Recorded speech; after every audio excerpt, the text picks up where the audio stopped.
Imaginemos por un momento la clásica escena de un crimen. Ujú, la típica película, ¿no? Exacto, esa imagen súper visceral que, bueno, que todos tenemos grabada a fuego en el cerebro por culpa de décadas de cine y de televisión. Totalmente. Es que casi siempre es la misma secuencia, o sea, un callejón oscuro, una persona con el rostro cubierto, el sonido de un cristal haciéndose añicos. Ujú. O el caos absoluto de un atraco a un banco, con gritos, empujones, armas en alto. Sí, sí, sí, es una imagen muy ruidosa, caótica y sobre todo fundamentada en la pura fuerza física. Claro, esa es la idea estereotípica del delito que tenemos todos. Pero, a ver, ¿qué pasa cuando apagamos la película? Dejamos de lado toda esta ficción de Hollywood y nos sumergimos de lleno en los datos reales Pues que la cosa cambia bastante. de hoy. Eso es. Hoy vamos a diseccionar un informe sociológico que es tremendamente revelador.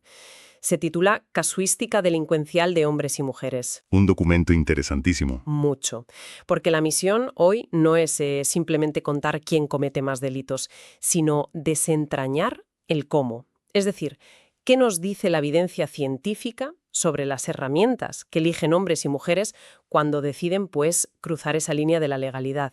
Lo fascinante aquí es que este documento no se basa en opiniones o en anécdotas sueltas, ¿sabes? Ya no es hablar por hablar. Exacto. Desmitifica todas esas creencias populares mediante pura evidencia estadística y sociológica.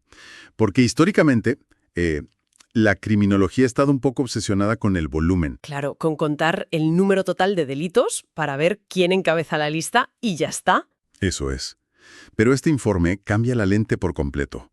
Nos demuestra que el sexo del autor es un predictor enormemente significativo, no tanto de la propensión o las ganas de delinquir, sino del método elegido. Las herramientas, digamos. Efectivamente, las diferencias radicales no están en la capacidad humana de romper las reglas, sino en el mecanismo, en el cómo se ejecutan esos actos. ¿Ya? Las estrategias difieren de una manera casi asombrosa, hasta el punto de que, bueno, parecen dos idiomas completamente distintos. Vale, vamos a desgranar esto paso a paso, porque para entender realmente esos datos que trae el informe, primero hay que definir las herramientas de este oficio, por así decirlo. Claro, hay que sentar las bases. Tenemos que clasificar qué tipos de estrategias existen antes de ver quién se inclina por cada una.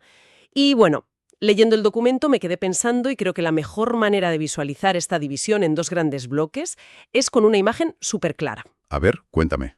Es la diferencia absoluta entre, por un lado, derribar la puerta de una casa de una patada. Fuerza bruta. Exacto. Frente a, por otro lado, convencer al dueño de esa misma casa con una sonrisa, paciencia y una historia perfectamente construida para que te entregue las llaves amablemente y encima te invite a pasar. Qué buena analogía, totalmente. Es que en el primer caso tienes la puerta rota y te llevas el botín, sí, pero todo el mundo en el barrio sabe que has estado ahí. Has hecho ruido. Mucho ruido.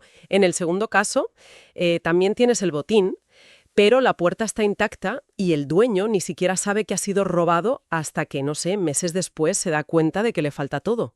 Ostras, es que esa comparación ilustra a la perfección los dos extremos que detalla este informe. ¿Verdad? Sí, sí. Si nos centramos en el primer bloque, el de la patada en la puerta, la criminología lo clasifica formalmente como estrategias físicas. Estrategias físicas, vale. Aquí estamos hablando del uso de la fuerza directa, de la confrontación corporal, de la acción muy rápida.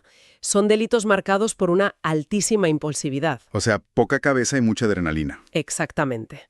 Quien opta por esta vía no suele elaborar un plan maestro detallado de meses de duración. La planificación estratégica es bajísima. Ya, vas a lo que vas. Y fundamentalmente conlleva un riesgo personal físico extremo. Puerta o atracas un local a mano armada, las cosas pueden salir muy mal. Claro, alguien puede estar detrás esperándote con un arma o, no sé, la policía puede llegar en 3 minutos y el conflicto físico es inevitable. Los ejemplos de manual aquí serían, pues, los homicidios, las agresiones, los robos con violencia, las reyertas, ¿no? Eso es el choque directo, la adrenalina pura, como decías. Entendido. La fuerza bruta, el conflicto en tiempo real donde el cuerpo es básicamente el arma principal. ¿Y qué pasa con el segundo bloque? Pues el segundo bloque es lo que el informe denomina estrategias intelectuales o psicológicas. Vale. Y aquí la fuerza bruta desaparece por completo de la ecuación. En su lugar, el protagonista absoluto es lo que podríamos llamar el bisturí mental. Bisturí mental, me gusta el término. Hablamos de una alta planificación, de una cuidadosa y, muy meticulosa evaluación de los riesgos. Se basa sobre todo en la manipulación. Y en el engaño, imagino. Sí. El engaño sostenido en el tiempo, el uso de contextos administrativos, crear empresas fantasma o la simulación en redes sociales. O sea, delitos de guante blanco. Más o menos. Los delitos que encajan aquí son los fraudes financieros complejos, las estafas piramidales, la apropiación indebida o el abuso de confianza. Es un trabajo de pura arquitectura mental. Pues fíjate en una cosa. Escuchando ahora la descripción de esta estrategia intelectual, a simple vista cualquiera podría pensar que es la opción, entre comillas, fácil o limpia. Claro, porque no hay sangre. Paren en un callejón. Al final estás cometiendo un fraude contable desde, no sé, la comodidad de una silla de oficina súper ergonómica. Ya, visto así parece un chollo. Pero, a ver, ¿no requiere acaso un esfuerzo cognitivo y emocional muchísimo mayor? Desde luego. Es que mantener una farsa a lo largo del tiempo, recordar cada pequeña mentira que has dicho para que la historia cuadre a la perfección, Es agotador. manipular las emociones de otra persona, ganarte su confianza solo para traicionarla sin que se dé cuenta. Sinceramente, a mí me parece un desgaste psicológico brutal. Y lo es, lo es. Y ese desgaste cognitivo es precisamente la razón exacta por la cual no todo el mundo sirve para este tipo de delitos. Claro, no cualquiera vale para esto. Efectivamente, no hay riesgo de un impacto físico inmediato, ¿vale? Pero mantener esa fachada exige una comprensión profundísima de las debilidades psicológicas humanas.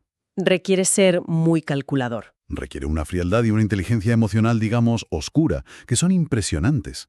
Totalmente. El estafador tiene que saber leer a su víctima constantemente. ¿Qué botón debe presionar hoy? El de la avaricia, ofreciendo un negocio increíble.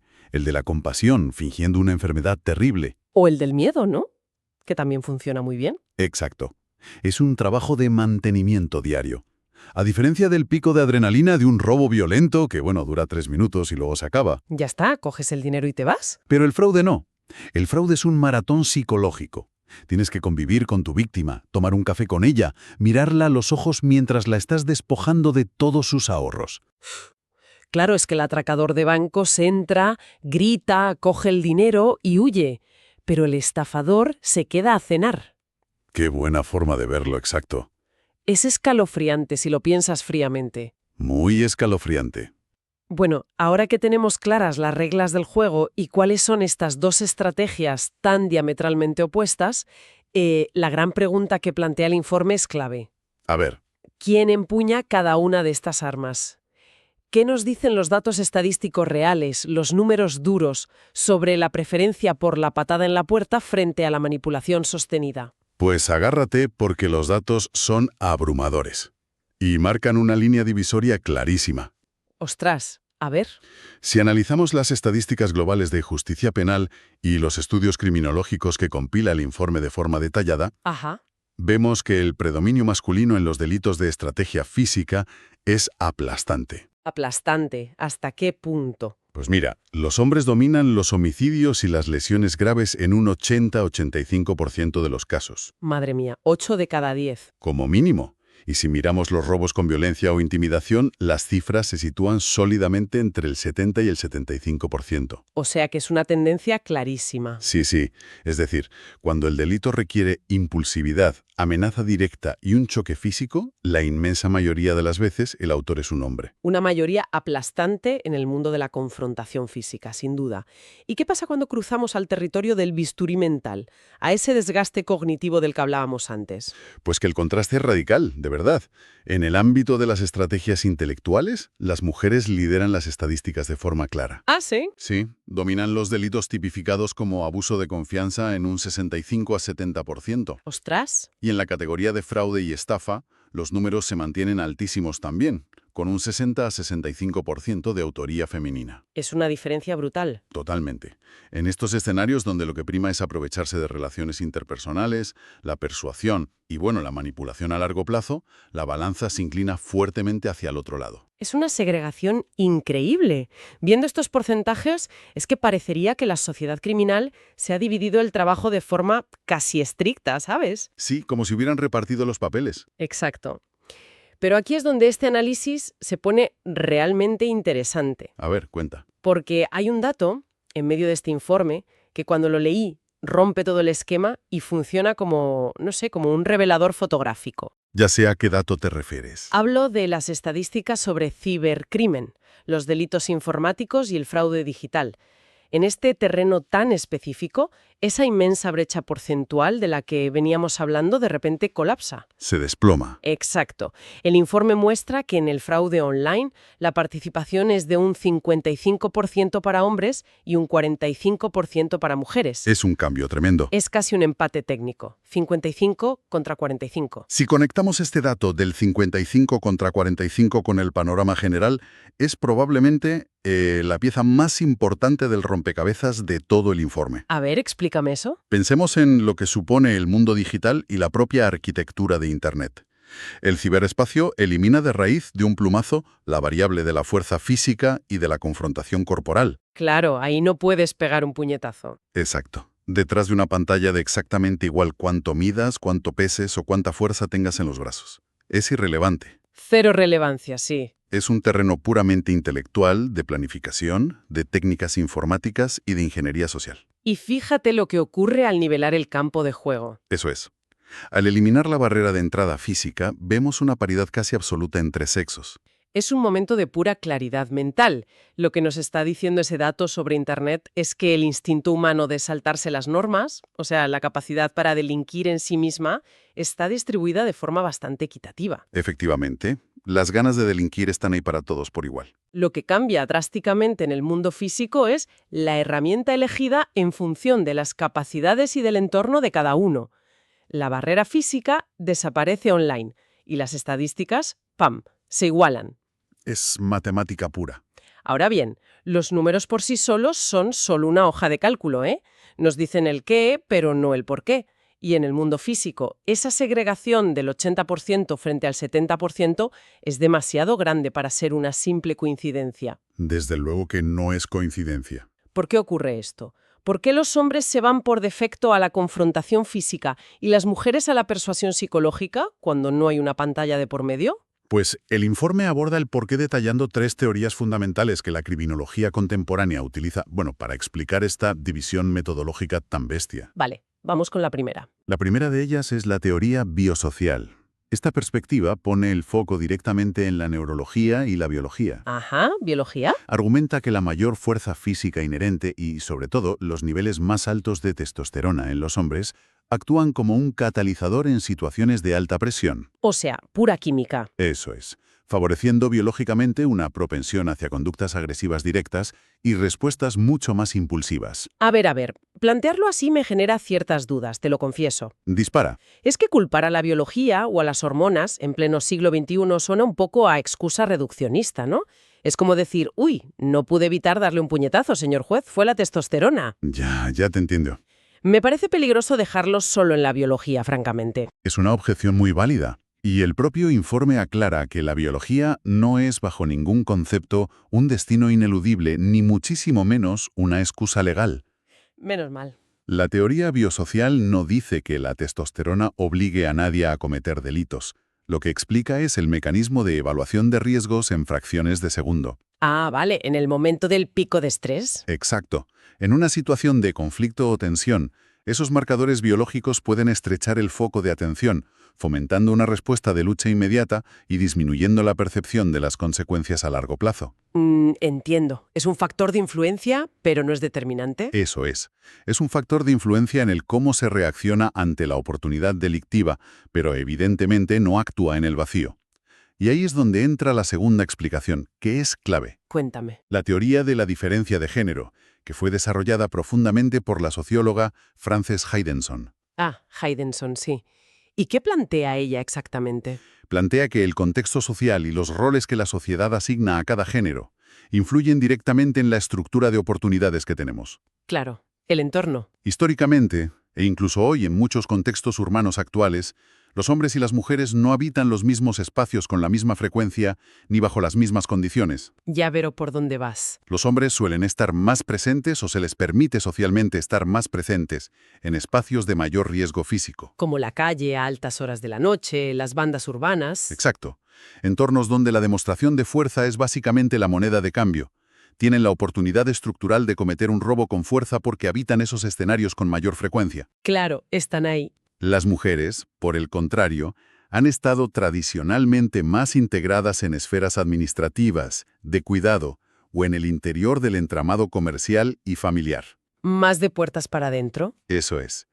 Lo que les da acceso directo a las cajas fuertes metafóricas, a las cuentas bancarias o a la confianza de personas muy vulnerables. Entiendo perfectamente. O sea, ¿lo puedes dar un tirón de bolso en un callejón si la sociedad no fomenta que estés en ese callejón a las 3 de la mañana? Exactamente. Lo que nos lleva a la tercera teoría, que personalmente me parece la pieza central porque creo que engloba a todas las demás. Hablo de la teoría de la oportunidad y la socialización. Una teoría interesantísima. Esto tiene que ver con cómo nos crían desde que somos muy pequeños, ¿verdad? Exactamente. La socialización desde la primera infancia marca unas pautas de comportamiento radicalmente distintas ante el conflicto. Claro. De manera muy general, a las niñas se las educa socialmente hacia una resolución indirecta de los problemas. Se castiga y se estigmatiza muchísimo más la violencia física en las niñas que en los niños. Totalmente cierto. La típica frase de, bueno, los niños son así. Esa misma. Esa frase justifica a menudo la agresividad física infantil masculina como si fuera inevitable, mientras que en las niñas esa misma actitud se reprime de inmediato. Se corta de raíz. Eso es, y como resultado de esta presión social sostenida, ellas desarrollan de forma mucho más aguda estrategias cognitivas, relacionales y de persuasión verbal para conseguir lo que quieren o simplemente para defenderse en el día a día. Claro, es como el principio físico del agua buscando siempre el camino de menor resistencia. ¡Qué buena metáfora! Es que piénsalo, si la biología te da cierta fuerza muscular y la sociedad te pone en la calle y normaliza tu agresividad física, tu camino delictivo natural, cuando decides romper la ley, va a ser físico. Por supuesto, es lo que tienes a mano.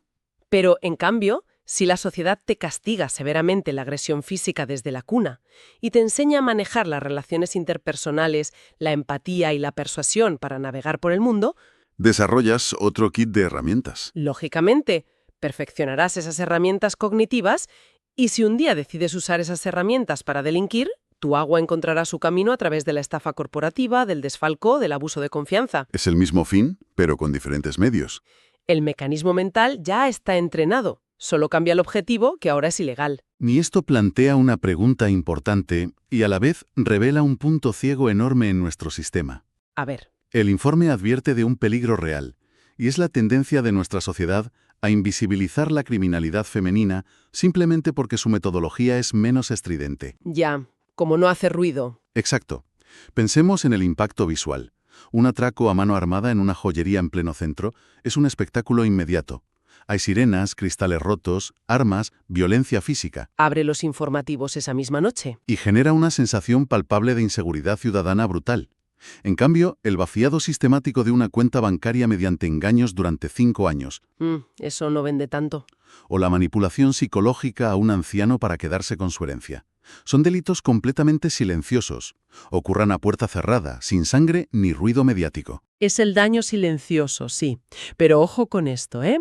Ojo porque tendemos a minimizar ese daño solo porque no deja un hematoma visible. Un error gravísimo. Es que ser víctima de un fraude sostenido, donde alguien en quien confiabas plenamente te arruina la vida entera, te deja en la más absoluta bancarrota, destruye la estabilidad de tu familia y destroza tu percepción de la realidad. ¿Es devastador? El impacto psicológico y estructural de algo así puede llevar a una persona a una depresión profunda o incluso al suicidio, y todo esto aunque nadie le haya puesto un solo dedo encima. Totalmente. Y debido a que carecen de esa inmediatez visual y violenta de la que hablábamos, estos delitos intelectuales han sido tradicionalmente mucho menos perseguidos. Menos recursos para ellos. Tienen mucha menos intensidad mediática y policial que la que reciben los crímenes violentos callejeros. Incluso a nivel judicial. A nivel judicial también. Sí, a veces existe un sesgo inconsciente que penaliza con menos severidad el daño puramente económico o psicológico frente al daño físico directo. ¡Qué barbaridad! Y el informe insiste de forma muy clara en que una estafa no es un delito menor solo por ser intelectual. Su capacidad destructiva a nivel estructural o familiar es masiva. Toda esta deconstrucción criminológica, la interacción entre la testosterona, los roles de género de Heidenson, la invisibilización del daño económico, a ver, es información valiosísima. Sin duda. Pero vamos a aterrizar esto en la práctica porque me interesa mucho. Entonces, ¿qué significa todo esto en el mundo real? ¿A qué te refieres? Quiero decir, ¿qué hacemos con esta información un lunes por la mañana en el despacho de un juez, en el diseño de una política pública o en una comisaría? ¿De qué nos sirve conocer esta gramática tan diferenciada del crimen? Pues sirve para reformular por completo cómo el Estado y las instituciones gestionan la seguridad y la justicia a día de hoy. O sea, cambiar el chip. Exacto. El informe concluye de manera muy tajante que es imperativo diseñar estrategias de prevención criminal diferenciadas por género y por metodología. ¿Lógico? Si sabes con certeza que el 70% de los fraudes de confianza operan bajo ciertos parámetros intelectuales muy concretos, no puedes intentar prevenirlos poniendo más coches patrulla en las calles. Claro, no tiene sentido. La prevención física no disuade al criminal intelectual en absoluto. Para el fraude o la apropiación indebida se necesitan auditorías automatizadas, educación ciudadana en ingeniería social y alertas tempranas en las transacciones financieras. Aterrizándolo con otra analogía de las mías. A ver, venga. Es como intentar usar un arco detector de metales para detener a un hacker ruso que te está robando datos desde otro continente. Tal cual. Estás utilizando la herramienta de seguridad equivocada, buscando el arma equivocada, en la puerta equivocada. Es que no va a pitar nunca ese arco. Esa es exactamente la idea. Y la segunda implicación práctica es aún más profunda porque afecta directamente a los sistemas de reinserción social y penitenciaria. Ah, el tratamiento de los presos. Sí. Si los motivos y los métodos por los que hombres y mujeres entran en prisión son tan distintos, los programas de rehabilitación no pueden ser una simple plantilla única para todos. Café para todos no sirve. No. Si tienes a un alto porcentaje de reclusos cumpliendo condena por delitos impulsivos, muy violentos o agresiones físicas, los programas deben enfocarse en el control de la ira, la deconstrucción de la agresividad y la desescalada rápida de conflictos. Claro. Intentar enseñarles a frenar ese pico de impulsividad biológica y social del que hablábamos antes.